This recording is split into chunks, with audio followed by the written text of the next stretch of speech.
Hi, I'm the multifarious fisherman. This is Seven Fish. We are out here in the 29-degree office. Out here to do a little bit of trout fishing. As you can see, we're not frozen yet. Zach in his ice prep video mentioned this Zippo Handwarmer. I'm going to fire mine up. I did not bring my heavier coat today, which was an oversight.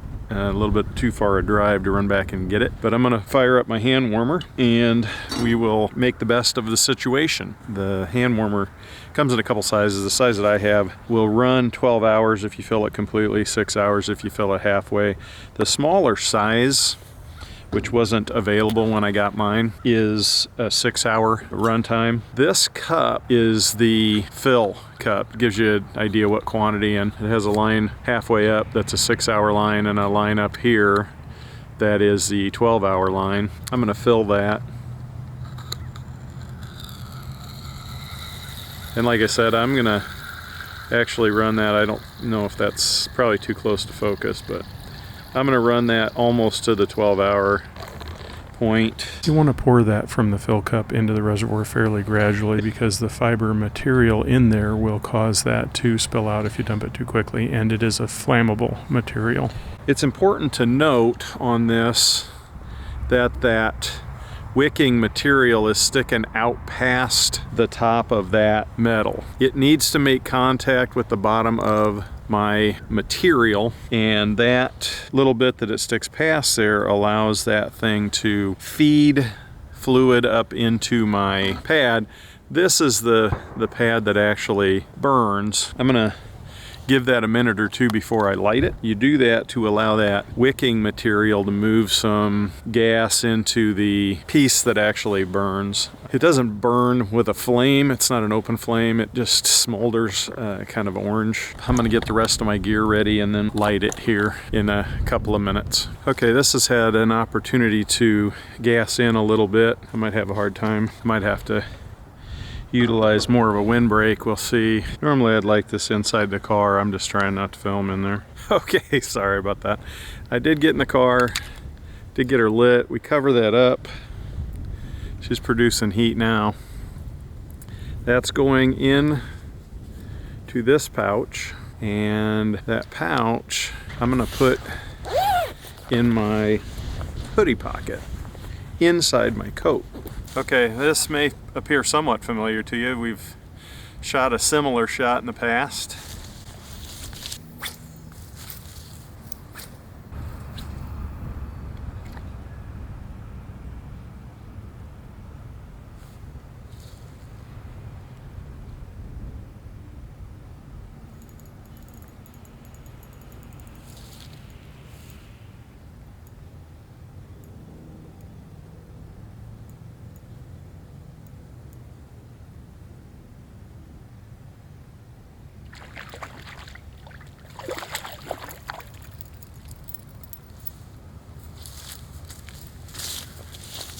All right, so the reason I came out here is they had stocked some slightly larger trout. He's not happy. And I wanted to have a shot at one of these bigger ones. Did not realize first trout would be one of the bigger trout.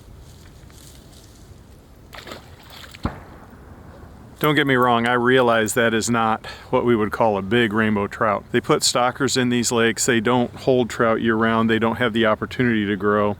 So they'll be the size that they're stocked at. Most of the stocker trout average 10 inches. They did put a handful of slightly bigger trout in this body of water. They'll pick some and put a little bit bigger fish in sometimes. Not near as many as they put of the standard size, but that was definitely one of the ones that is above the 10-inch average.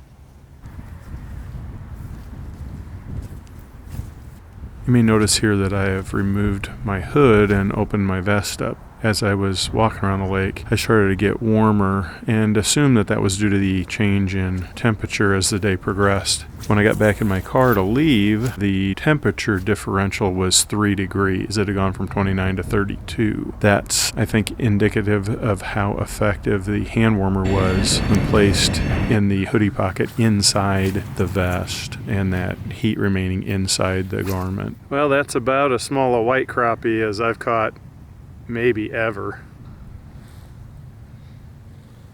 Thank you for joining us.